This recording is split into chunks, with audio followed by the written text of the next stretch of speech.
Buckle Up Podcast.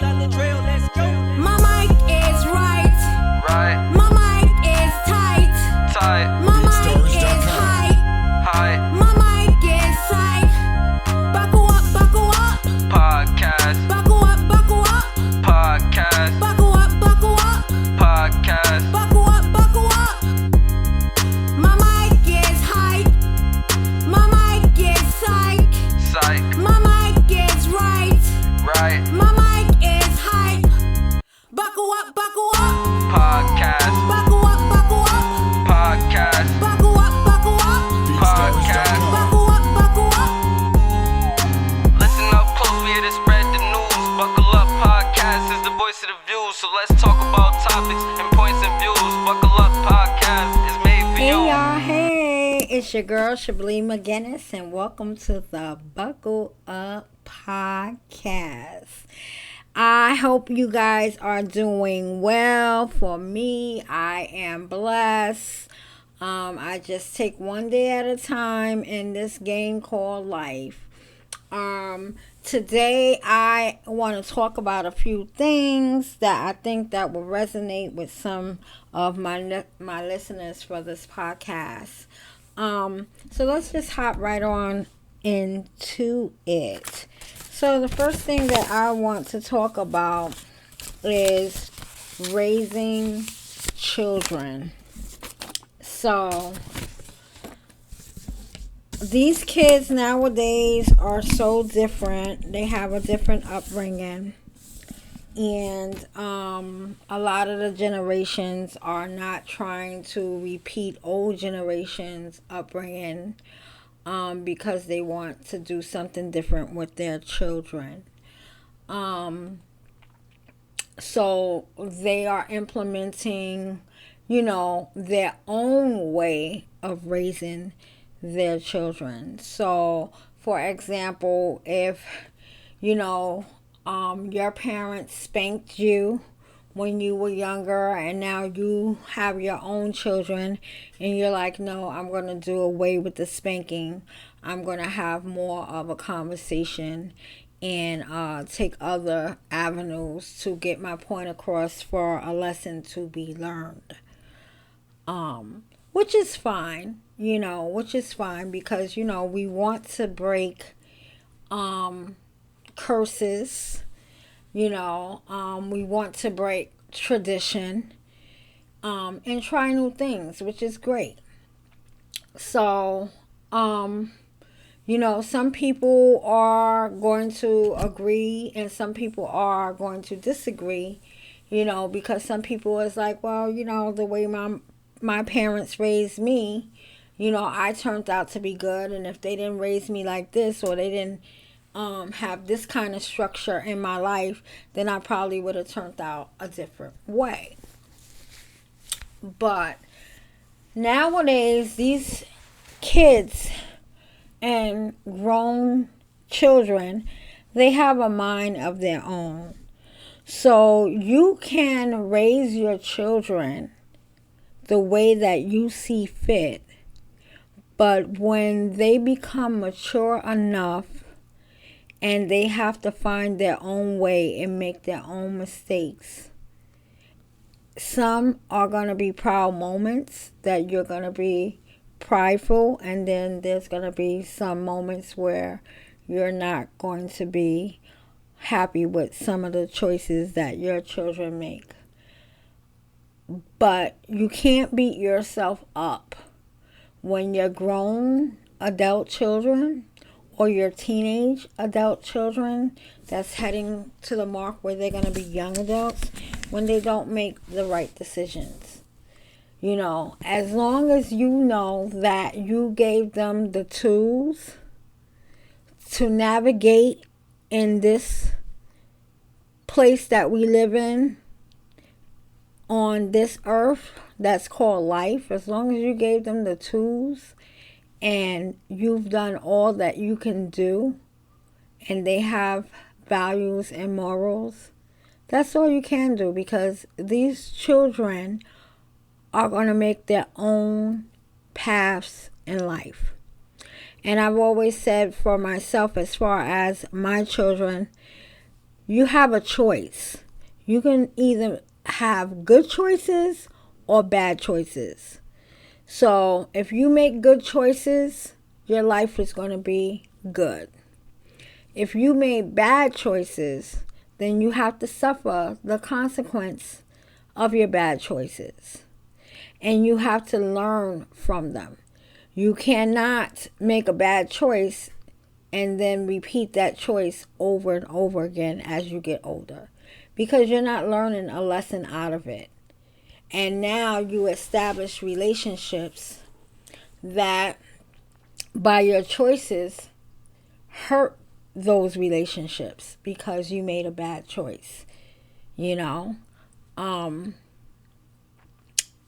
you have to take accountability for it, and you have to strive to do better, because life is not guaranteed, and sometimes people don't have a restart button to restart.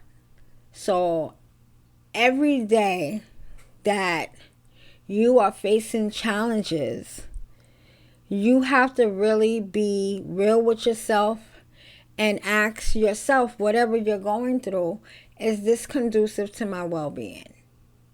Is this going to help me in any kind of way?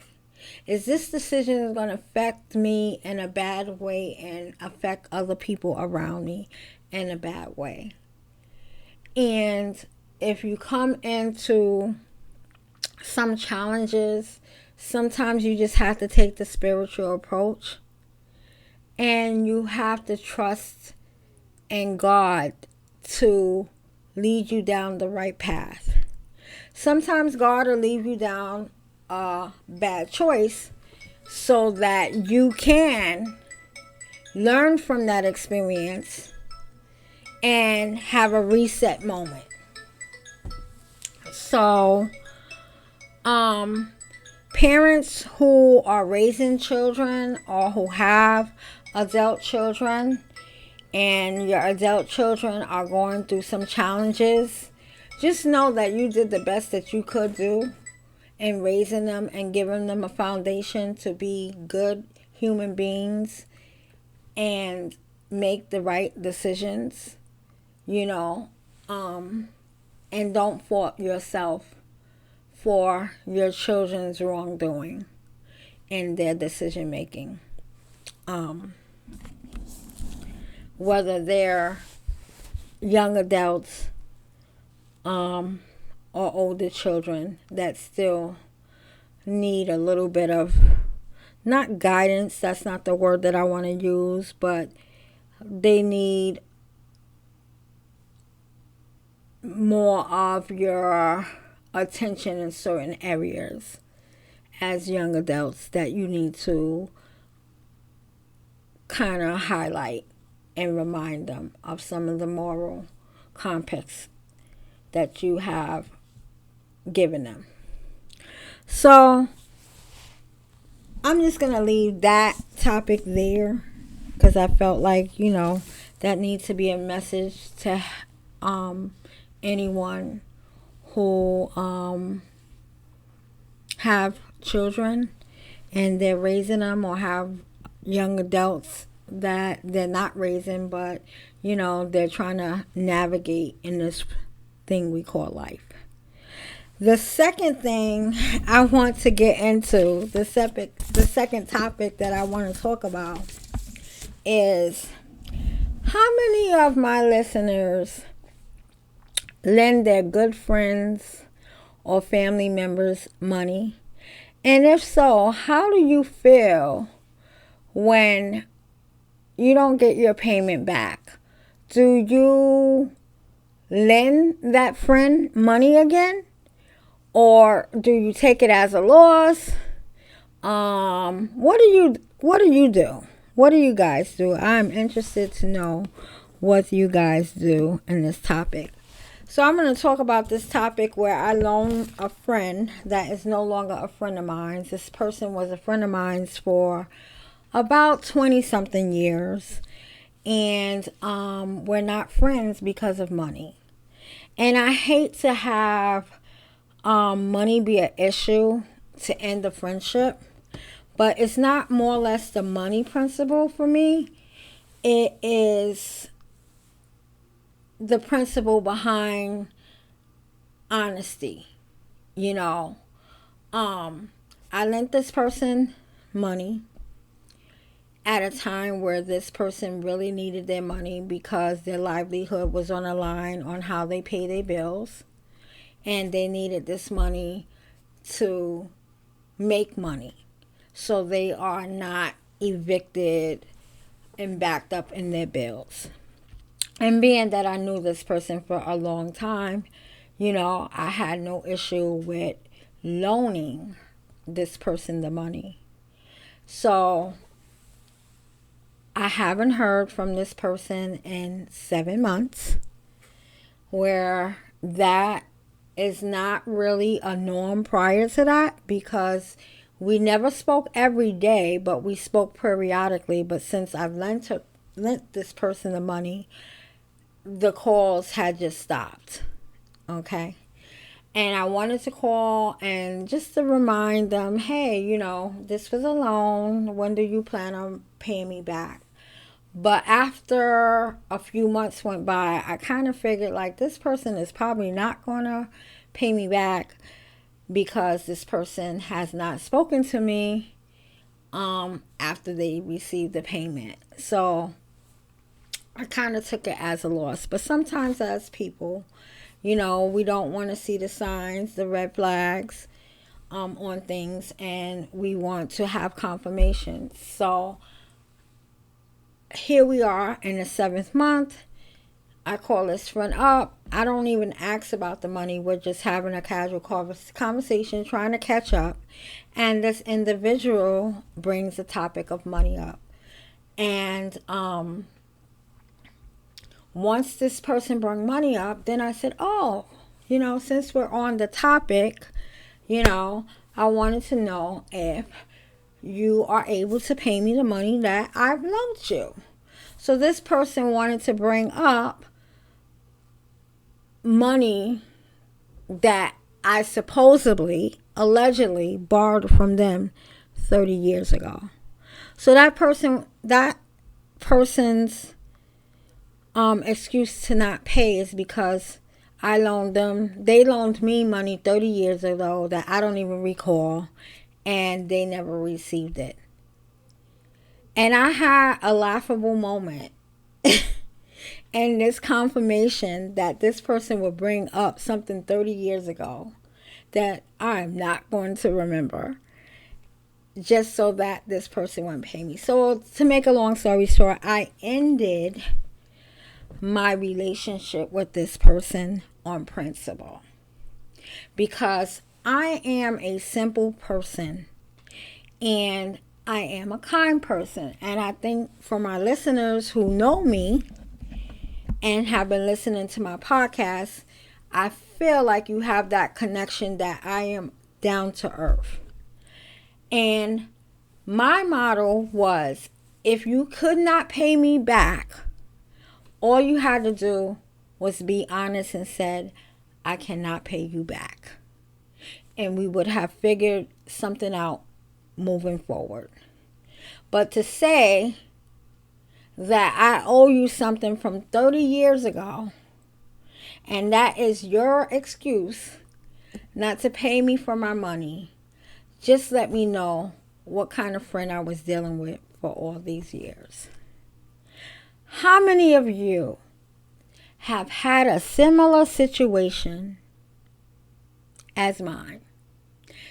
Did you end your friendship, or did you still remain friends? I like to know. I like to know as you listen to that. You know, as you're listening to this podcast, I would like to know what you guys have done in that situation if it happened to you. So those are the topics that I have for you on this Friday. And you know how I do on my podcast. I try to leave you with a prayer at the end of my podcast. So I'm going to leave you with this prayer. And it is Matthew 28:20. And it reads, I am with you always. I am with you always. And I want to take from this that whatever I'm going through or whatever challenges that I am facing in this life, I know that my God is always with me as I go through these challenges. Sometimes you don't feel like God's presence is with you, but He is definitely with you, trying to figure things out and make things happen in the background. So that's what I take from that prayer. I want to thank you guys for listening. I want to thank you guys for subscribing. And I thank you guys for just supporting my podcast. So on this note, guys, I want you guys to keep your head up, keep your chin up, keep your shoulders back, and keep on walking in your purpose, baby. Goodbye for now.